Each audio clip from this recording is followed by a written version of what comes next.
గత 9 రోజులుగా అసెంబ్లీ సమావేశాలు జరిగినాయి. ప్రభుత్వము వారు చేసినటువంటి కార్యక్రమాలు, ప్రతిపక్షం నిరసనలు, అట్లాగే బీజేపీ తరపున మా వాదన, ఎంఐఎం తరపున వాళ్ళు, సిపిఐ తరపున కూనంనేని గారు అందరూ మాట్లాడడం జరిగింది. ప్రభుత్వము ఎంతసేపు మొదటి రోజు సంతాప తీర్మానం, రెండో రోజు బడ్జెట్ అంకెల గారెడితోనే చేశారు. మూడవ రోజు బడ్జెట్ మీద సమీక్ష అని చెప్పి వారు చేసింది వారి సభ్యులతోనే 10 మందితో చెప్పించుకోవడం తప్ప ఎదుటి వాళ్ళకి అవకాశం ఇవ్వడం జరగలేదు. 4వ రోజు గొడవ, 5వ రోజు నిరసన, 6వ రోజుకి వచ్చేసరికి మళ్ళీ గొడవ, 7వ రోజు నల్లబాడ్జీలు, 8వ రోజు బైకాటు, 9వ రోజు నాడు మధ్యలో నుంచి మళ్ళీ బైకాట్ చేసి వాళ్ళు వెళ్ళిపోయారు టీఆర్ఎస్ వాళ్ళు. గౌరవ ముఖ్యమంత్రి రేవంత్ రెడ్డి గారు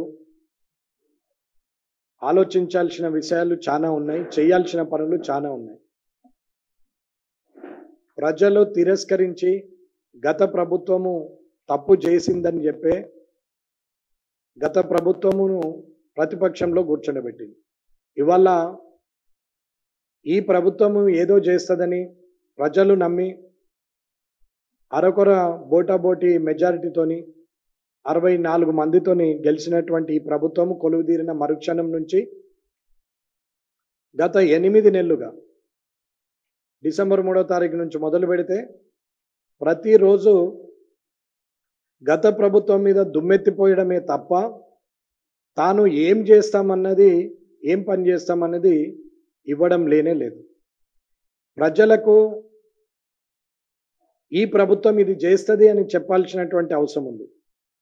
వారి 6 గ్యారెంటీల గురించి కానీ 13 అంశాల గురించి కానీ నేను మాట్లాడట్లేదు. వారు మాట ఇచ్చిరో మాట మీద ఉంటారా లేదా అనేది వారికే వదిలేస్తున్నాం. కానీ ప్రభుత్వ పాలన అంటే అది ఒకటే కాదు, ఉచితాలు ఇచ్చినంత మాత్రాన 6 గ్యారెంటీలు ఇవ్వడమే కాకుండా అడ్మినిస్ట్రేషన్ పరంగా కూడా ఏం జరిగింది, ఎలా జరుగుతుంది, ఎండాకాలంకు నీటి కొరత వస్తుందంటే అది చలికాలంలో ఆలోచించాలా, వర్షాకాలంలో వరదలు వస్తాయంటే అది ఎండాకాలంలో ఆలోచించాలి.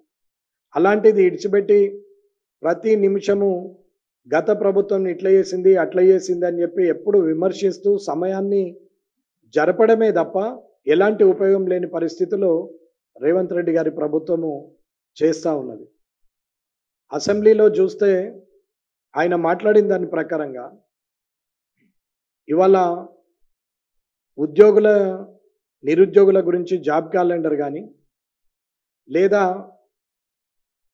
హైదరాబాదు మెట్రో సిటీ దాని గురించి అభివృద్ధి విషయంలో కానీ, మూసీ నది ప్రక్షాళన గురించి కానీ, అట్లాగే వారు రుణమాఫీ గురించి కానీ మాట్లాడుతూ పోతున్నారు. అప్పుల కుప్పగా చేసిండ్రు. తెలంగాణలో ఎటువంటి అభివృద్ధి జరగలేదు, వీరు విధ్వంసం చేసిపోయారు, ధ్వంసం చేసిపోయారు అని చెప్తున్నారు.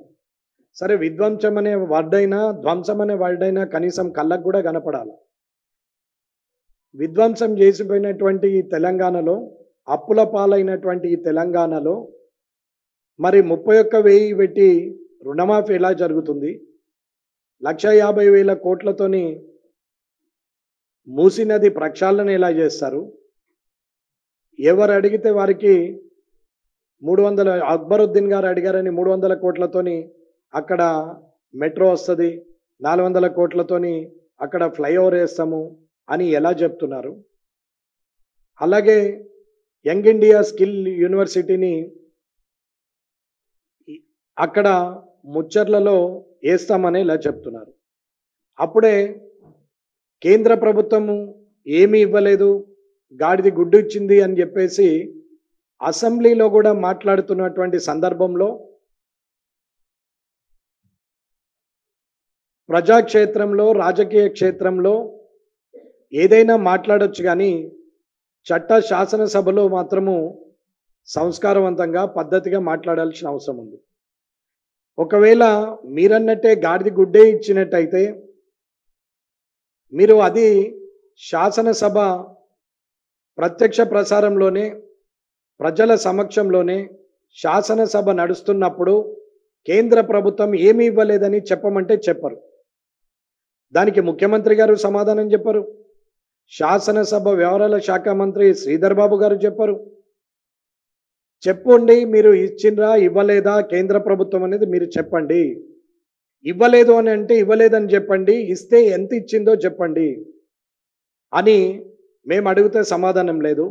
మైక్ ఇవ్వమంటే మైక్ ఇవ్వరు. వారు మాత్రం మైక్లో నేను చదివితే, శాసనసభ వ్యవహారాల శాఖ మంత్రి గారు అంటారు, నేను చదివితే మీరు ఎక్కడుంటారు, ఏమి ఇవ్వలేదు, నేను చదువుతా ఎంత ఇచ్చిరో తెలుసా, నేను చదివితే మీరు ఇక్కడ ఉండరు అంటారు. అన్నా పర్వాలేదు చదవండి మంత్రి గారు, ఏమి ఇవ్వలేదు కేంద్రం అంటే జనం బుద్ధి చెప్తారు. ఆ పార్టీలో మేము ఎమ్మెల్యేలు అయినందుకు మాకు కూడా బుద్ధి చెప్తారు. ఒకవేళ ఇచ్చినట్టయితే కేంద్ర ప్రభుత్వము ఇచ్చిండ్రని చెప్పండి, ప్రజలు ప్రశంసిస్తారు. కానీ మీరు ఏది చెప్పకుండా ఇయ్యలేదంటే ఇవ్వలేదు, మొత్తానికి ఇవ్వలేదని చెప్పండి. లేదు ఇస్తే ఎంత ఇచ్చారో చెప్పండి అంటే అక్బరుద్దీన్ గారికి పంపించారు. వీళ్ళకి ఏం భయమో అర్థం కాదు. 7 ఉన్న ఒక్క వ్యక్తి 2 గంటలు 3 గంటలు మాట్లాడినా కానీ అక్బరుద్దీన్ గారు మాట్లాడితే సినిమా చూసినట్టు నిమ్మలంగా కూర్చుండి మాట్లాడతారు. అట్లాగే చూస్తారు. 8 మంది బీజేపీ సభ్యులు ఉన్నటువంటి బీజేపీ సభ్యులకు 15 నిమిషాలు సమయం ఏమంటే కూడా ఇయర్ కట్ చేస్తారు.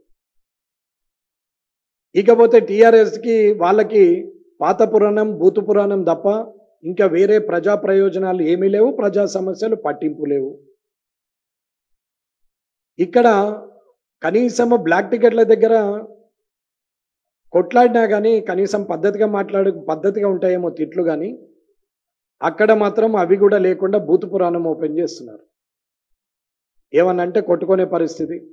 ఇక్కడ పెద్ద మనుషులకు అక్కడ పెద్ద మనుషులకు కనీసం బుద్ధి చెప్పాలనే ఆలోచన కూడా లేదు.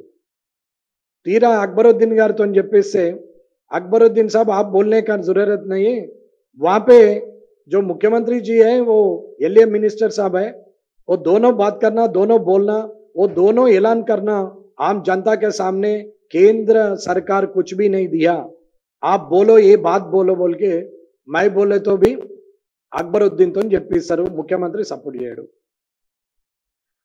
కేంద్ర మంత్రి కిషన్ రెడ్డి గారు 9 లక్షల కోట్లు ఇచ్చినట్టు పవర్ పాయింట్ ప్రెజెంటేషన్ ఇవ్వగానే కాదు, ఇచ్చింది కాదు అని మాట్లాడతారు. మళ్ళీ అప్పుడు ముఖ్యమంత్రి గారు ఏమంటారు, ఇది మేము వెళ్తాం, మీరు కూడా రండి, మీ టికెట్లు మీరు తీసుకున్నా మా టికెట్లు కూడా మీరే తీయండి, ప్రభుత్వం జర అప్పులల్లో ఉంది అంటాడు. అప్పుడప్పుడు మళ్ళీ 1,50,000 కోట్లు పెట్టి నేను మూసీ నది ప్రక్షాళన చేస్తా, అక్బరుద్దీన్ గారికి 300 కోట్లతోని మెట్రో చేస్తా అంటాడు. ఇవాళ ఏమి చెప్పినా కానీ అప్పుడే అప్పులు అంటాడు, అప్పుడే మళ్ళీ శాంక్షన్లు అంటాడు, అప్పుడే శంకుస్థాపనలు అంటాడు, అప్పుడే మళ్ళీ తెలంగాణ విధ్వంసం జరిగిపోయిందని అంటాడు. అసలు ఒక ముఖ్యమంత్రిగా, ఒక శాసనసభ వ్యవహారాల మంత్రిగా వారు ఆ పదవికి వన్నెదేవాలి కానీ చిన్నపిల్లల్లాగా మాట మీద నిలబడకుండా ఎవరికి దొరికితే వారు ఇష్టం ఉన్నట్టు మాట్లాడుతున్నటువంటి సందర్భం.